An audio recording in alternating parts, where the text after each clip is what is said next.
Sa mga iPhone user dito, tagan tumog tips para dili madali kalubat ang inyong iPhone nga ginagamit.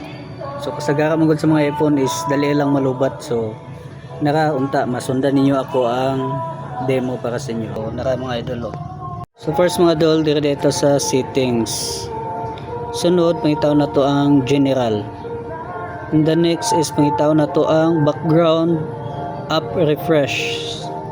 So dapat ato na siyang i-off. So dapat naka-off na siya.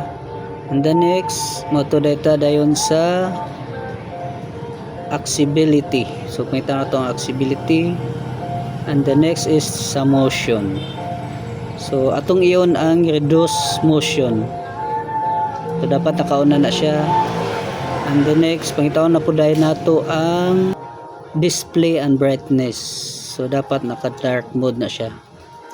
So naka-dark mode.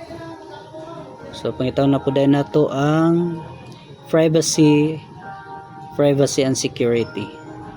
So i-off na to ang location. So kana i-off. So kana lang mga idol.